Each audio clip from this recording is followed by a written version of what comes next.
ہم اللہ کی رحمت سے بہت جلدی مایوس ہو جاتے ہیں جب بھی ہمارے اوپر مصیبت آتی ہے، یہ کرنے کے بجائے کہ ہم اللہ کی طرف رجوع کریں اور اپنے گناہوں سے معافی مانگیں، لیکن شیطان ہمارے دل میں اتنی مایوسی ڈال دیتا ہے کہ ہمارا دل آگے جانے کے بجائے جتنا پیچھے جاتا ہے اتنا ہی شیطان کو خوشی ملتی ہے۔ لیکن اگر سورۃ الاعراف کی آیت نمبر 16 سے 18 تک دیکھا جائے، اس میں ابلیس نے اللہ تعالیٰ سے کہا تھا کہ میں مسلمانوں پر یا تمام انسانیت پر چاروں طرف سے حملہ کروں گا، دائیں طرف سے، بائیں طرف سے، آگے سے اور پیچھے سے، چاروں طرف سے حملہ کروں گا، یہاں تک کہ کسی کو نہیں چھوڑوں گا۔ اور یہ بھی شیطان نے کہا تھا کہ کچھ ایسے لوگ بچ جائیں گے جو شکر گزار ہوں گے۔ اب اللہ تعالیٰ نے زندگی کو ایک آزمائش بنایا ہے، جیسے سورۃ الملک کی آیت نمبر 2 میں اگر پڑھا جائے تو اللہ تعالیٰ فرماتے ہیں الذی خلق الموت والحیات لیبلوکم ایکم احسن عملا۔ اللہ تعالیٰ نے زندگی بنائی اسی لیے کہ ہمیں آزمائے،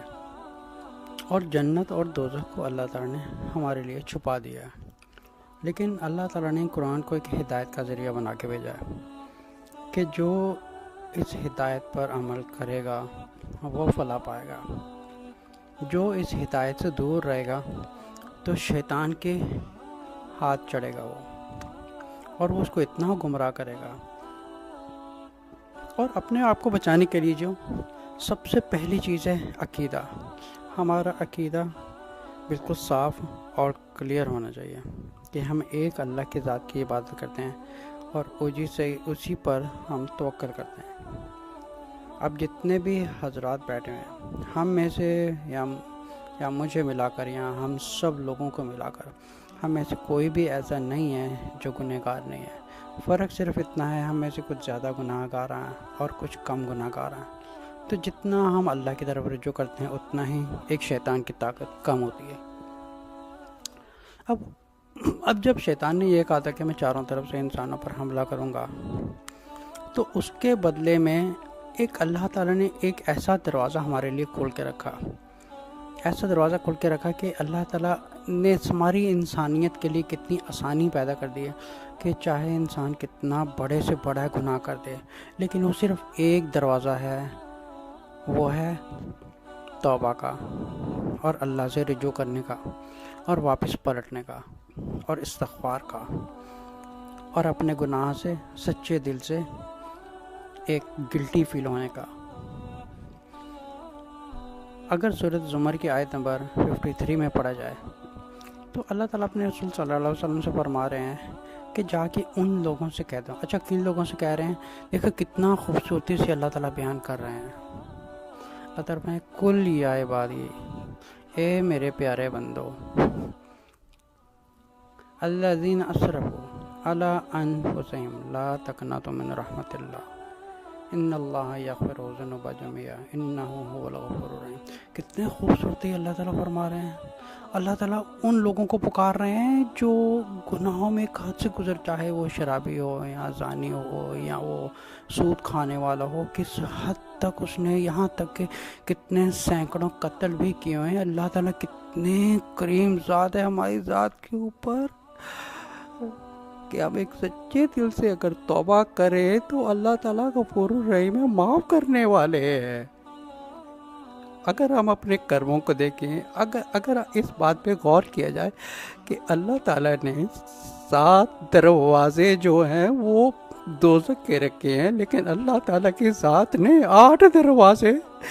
جنت کے کیوں رکھے ہیں؟ اگر سمجھے کہ 7 گناہ اور 7 اچھے کرم مل جائے تو ہمارے جو لیول ہے ہمارے کرموں کے وہ برابر ہو جائے،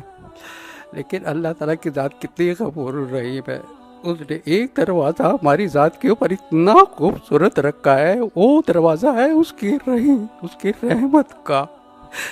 ہم اگر سچے دل سے اللہ تعالیٰ سے محبت کریں، اللہ تعالیٰ سے سچے دل سے محبت کریں تو اپنے گناہوں کی معافی مانگے۔